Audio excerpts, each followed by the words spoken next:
If you're a manager, you know this position comes with a lot of stress. I'm talking bucket loads, and I'm sure that's really obvious for everyone. There are so many sources, internal, external, deadlines. I mean, you can stress 24/7 and still have more to come. In this episode, I'm not going to advise on breathing techniques or that good sleep is your best friend.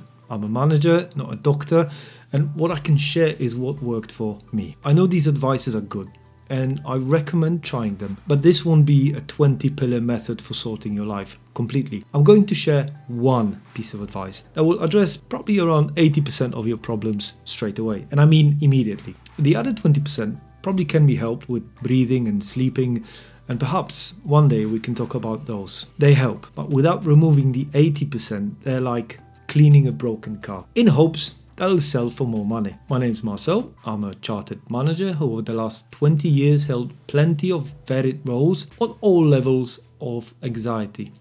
It came with challenges, and these come with stress. And I continued to stress until I watched a certain interview. What I'm about to talk and share with you today isn't something I came up with myself. I need to credit Mr. Amazon, Jeff Bezos, with it, but the advice is completely transformational. So all the way back in 2001, Mr. Bezos was interviewed by Manufacturing Intellect on how he had started Amazon. It's an interesting piece in itself, so I recommend watching it, but what he stated there and in subsequent interviews was a golden nugget of advices. He said, stress is not the result of hard work. Instead, it comes from ignoring things you have control over and haven't taken action on. I'll say it again. Stress is not the result of hard work. Instead of it comes from ignoring things that you have control over and haven't taken action on. Let's break it down. Have you ever noticed that some days problems come at you at lightning speeds, yet you resolve them and absolutely ace? And in others, you can't seem to move at all? We, or at least I, used to attribute it to the way I felt that day, or the fact that I was in a better mood or worse mood. But the truth is that on some of those days, I was dealing with issues, and on some, I let them fester on me. I actually like being busy. It keeps me in a good mood, and I get a deep sense of satisfaction from completing tasks on the to-do list. If I can tick off 3 or 4 in the row, I get into momentum and feel like a rock star. But it also works the other way too. If the list only grows, then it's almost certain that it'll keep on growing with no tasks completed. And I know I'm not alone in this. And why is that? Well, the reason isn't having whole wheat cereals in your breakfast, but rather something more fundamental. It's inaction over things that we can control, but actually we've not done anything about.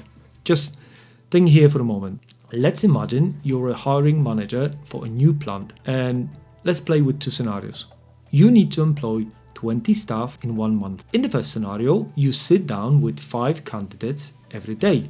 You go through your questionnaire, you select one, you hire them, and get ready for another day. You finish every week with problems addressed and issues resolved. And that means that at the end of the month, you will have hired the 20 people you need. You end up that month busy, but ready to move on. All the tasks completed. And now, in the second scenario, you work on some spreadsheets for a couple of days. Then review CVs and try to design an avatar of a perfect employee to get that aspirational baseline. All of these are well-intentioned actions, but after the first week, you still have not interviewed anyone. So you created a backlog. And now you are stressed. You want to catch up. So you decide to see 8 candidates daily. But it turns out to be impossible.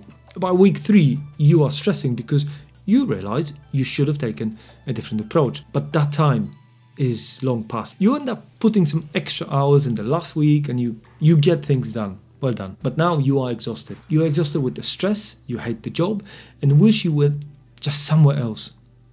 That is all too often the reality of managers' lives. We all, and I include myself in that category, do not action things which then cause stress in the future in return. It's an energy draining process, and even with the best to-do lists, we crumble in a pressure pot. We create it ourselves. The advice here is not to have yet another spreadsheet with tracking on it, but a simple piece of paper with outstanding actions and a timeline against it. I can guarantee that once you know what needs doing, the time it needs doing by, and critically, you do it, the level of stress will fall dramatically. Doing is the most important thing here. All the breathing techniques and all the complex planning tools are there to help. But the core of stress typically lies in not doing things, in not addressing them on time, and in the mental pressure all this results in. If you want to get ahead with big things, but feel like the stress is stopping you, I highly suggest looking at your to-do list and asking yourself an honest question. How many of these items I control and can action? And how many is controlled by others? And you should be sending those items their way. I know this will be hard to hear, but there isn't a replacement for simply doing things. Go through the pain of addressing items on your list and you will see gradual shift in stress. You will empower yourself to do more.